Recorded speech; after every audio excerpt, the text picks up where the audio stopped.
Well, hello. Welcome to your first commercial break. Yes, you heard correctly.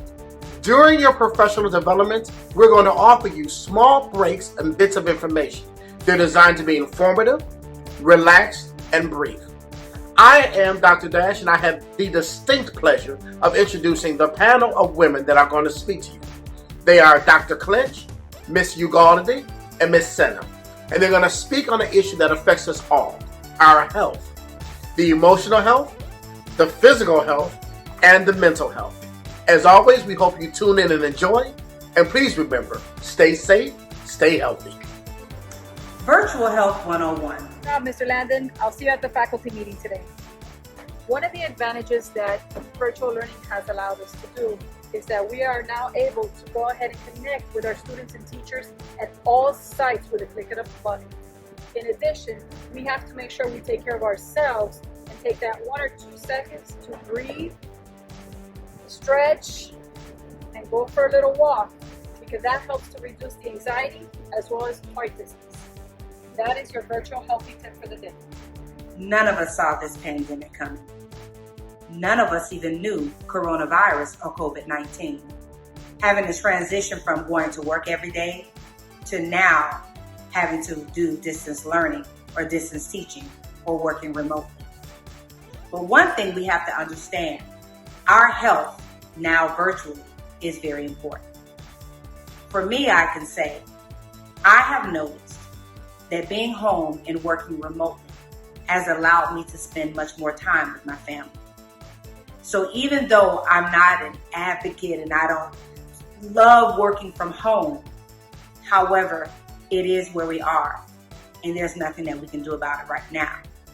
So it's important for us to maintain our health virtually and use that time to spend time with not only our family, but even with those that we love. Because who knows? Our health is so important, and we have to do our best to maintain not only our physical health, but maintain virtual health and be surrounded with those that we love. Did you know that working virtually supports our mental health? We have had to engage in innovative ways to problem solve, and we have had to change the way that we interact with one another. We have, for example, developed new communication systems. We have developed new techniques to market our classes, and we have definitely changed the way that we engage our students and keep them captivated. Innovation and problem solving is a way to sharpen our minds because it allows us to engage in design practices that regenerate our brains with new content. And this is how we sustain the excellence in our building, and more importantly, we sustain our mental health and improve our students' lives. What is Remind? I'm so glad you asked. Remind is a communication platform that educators can use to communicate with either parents or students or even their colleagues.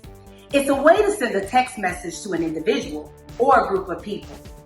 Have you ever tried to have your teenager to call you on the phone? Or better yet, have you ever had to try to call your teenager? They would rather text. This is a way for educators to send a text to their students without having to call them and without having them to have their number. That's the benefit of Remind.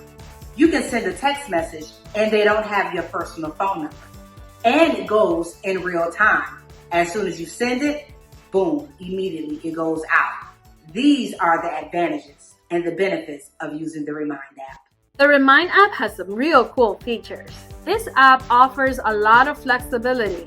I want to highly urge you to select one individual in your building to be that liaison for the Remind app.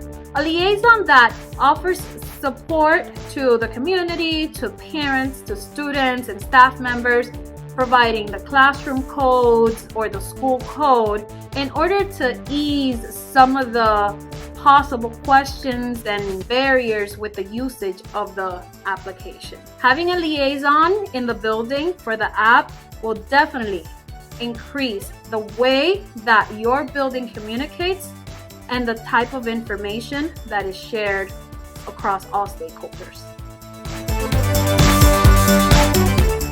guys, here's your Remind tips on how to use Remind in the classroom as well as us administrators, teachers.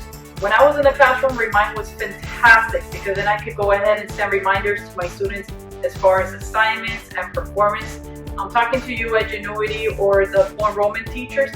What a great way to just send a little quick 1, 2, 3 and press send. That goes directly to the student's phone, like a little text, but you can put it up online and always refer to it with the parents. ESOL teachers, oh my God, Burlington, go ahead, send a little Remind app.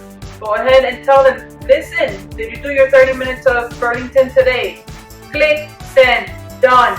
Remind is a go-to app for quick and easy way to send messages via text to our students for reminders. And don't worry about it.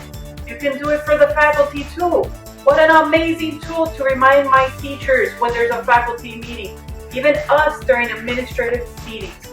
Don't forget, download it on your iOS or Google device.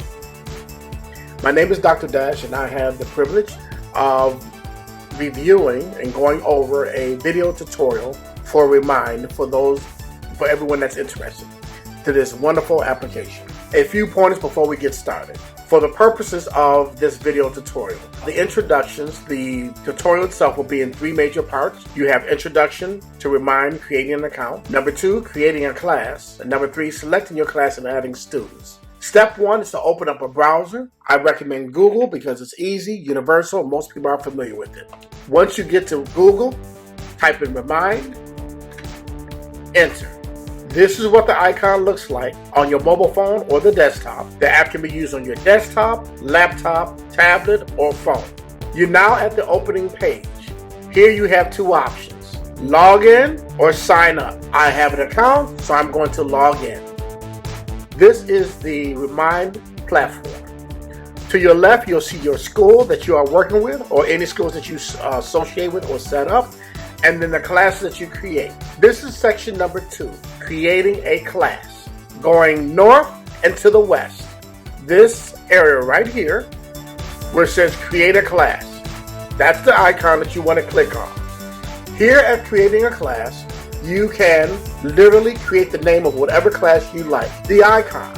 We are in South Florida. A lot of people love soccer. We're going to use the icon for soccer.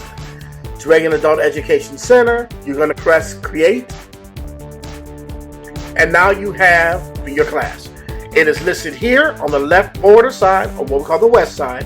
Step 3. Now we have our class. We want to select and add students. You're going to go north and to the east where it says add people. You will select add people, and you have several options. You could, depending on the size of the class, type in the person's name or email and put them in that way. They will get a message to confirm being in your class, or what is recommended, printable PDFs. Once students are in your class, how do you use this to communicate with them? I'm going to go to a class that's already in existence. I'm going to type, hello students, we look forward to seeing you soon. I'm going to send. You press send, and it has now gone to everybody that was in that class, including yourself. Ladies and gentlemen, I wish you well.